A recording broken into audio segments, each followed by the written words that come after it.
Kemacetan sudah terlihat di ruas jalanan ibu kota.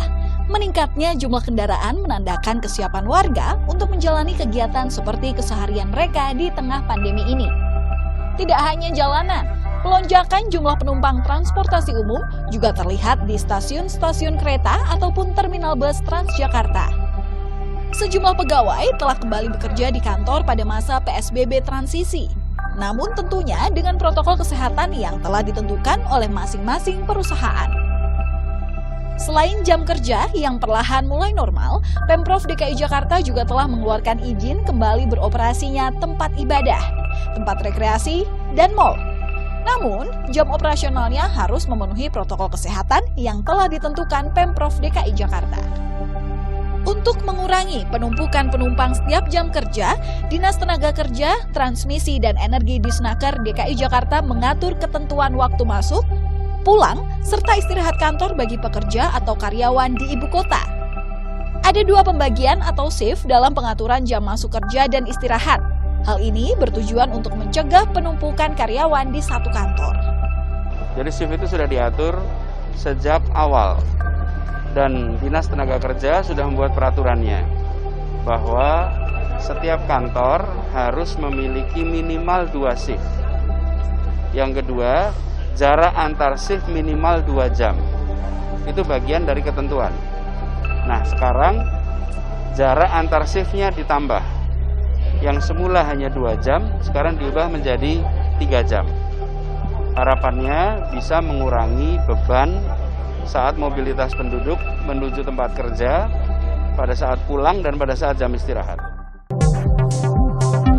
Kawasan Gelora Bung Karno, GBK, juga telah kembali dibuka untuk publik setelah pemberlakuan PSBB masa transisi DKI Jakarta. Warga telah ramai berolahraga kembali di area GBK, baik di dekat stadion maupun di area luar stadion. Mayoritas warga juga terpantau sudah mengikuti anjuran protokol kesehatan dengan menggunakan masker, menjaga jarak, menghindari kerumunan, dan cuci tangan, serta melakukan pengukuran suhu sebelum memasuki area GBK. Walaupun kegiatan Car Free Day masih belum kembali diadakan, di masa PSBB transisi ini, jalanan Sudirman telah ramai oleh pengendara sepeda yang sedang berolahraga pada Minggu pagi. Sisi kiri jalan menjadi area bersepeda yang ramai dilewati hingga pada Minggu siang. Mulai 15 Juni 2020 lalu, Pemprov DKI Jakarta juga sudah memberikan izin kepada 80 mal untuk kembali beroperasi. Sebelum kembali dibuka, masing-masing mal menyempurnakan protokol kesehatan bagi keamanan pengunjung. Ketua Asosiasi Persatuan Pusat Belanja Indonesia atau API DKI Jakarta, Ellen Hidayat, menyatakan pihaknya kini tengah menyempurnakan peralatan dengan touchless sebagai upaya menghindari bersentuhan. Mal juga mewajibkan pemberlakuan protokol kesehatan yang meliputi pemakaian masker, jarak antri 1 meter, suhu tubuh di bawah 37 derajat Celcius, lift yang maksimal berisi 6 orang, juga pembayaran yang diusahakan cashless. Jam operasional mal pun dibatasi. Mal dibuka mulai pukul 11 siang hingga pukul 8 malam. Dan untuk saat ini, Pemprov juga membatasi umur pengunjung mal. Anak yang berusia 5 tahun ke bawah masih dilarang masuk ke mal. Selain itu, tempat bermain anak, bioskop, tempat fitness, tempat karaoke, hingga perawatan tubuh dan wajah masih belum diberi izin untuk beroperasi sampai batas waktu yang belum ditentukan. Untuk memulihkan roda ekonomi agar kembali berjalan normal, pasar-pasar tradisional juga sudah mulai dibuka. Aktivitas pedagang di kawasan Tanah Abang juga sudah mulai ramai. Sebelumnya, pasar ini ditutup selama kegiatan PSBB berlangsung. Pengelola menerapkan sistem buka tutup kios atau ganjil genap sebagai upaya pembatasan jumlah pedagang dan pengunjung di kawasan Blok F Pasar Tanah Abang.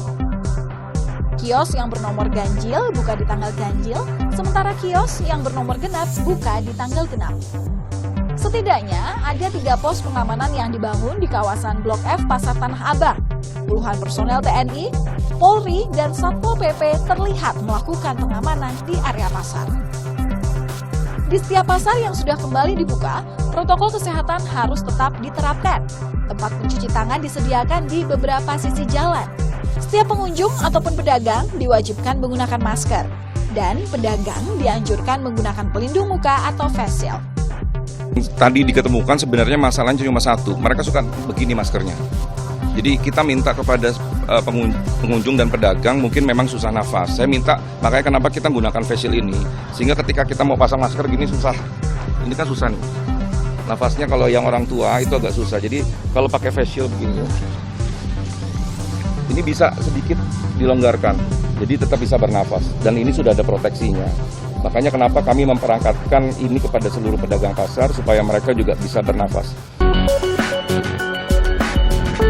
Pelonggaran kegiatan sosial ekonomi secara bertahap telah mulai dijalani warga di beberapa daerah, tetapi tetap mengikuti prinsip dan protokol kesehatan penanganan COVID-19. Penerapan ini bertujuan untuk membuat masyarakat kembali produktif, sehat, dan aman dalam beraktivitas di era transisi menuju kembali ke tatanan normal. Beberapa sektor yang sebelumnya beroperasi dapat diteruskan dan sejumlah sektor yang sebelumnya dilarang beroperasi kini bisa kembali dibuka secara bertahap. Namun perlu diingat bahwa protokol kesehatan tetap harus dijalankan. Bagi orang-orang yang diketahui melanggar, pihak berwenang tidak segan akan memberikan sanksi sesuai peraturan yang masih berlaku. Gubernur DKI Jakarta Anies Baswedan juga menyatakan tidak akan segan-segan mengetatkan kembali pembatasan sosial berskala besar atau PSBB jika situasi kembali memburuk.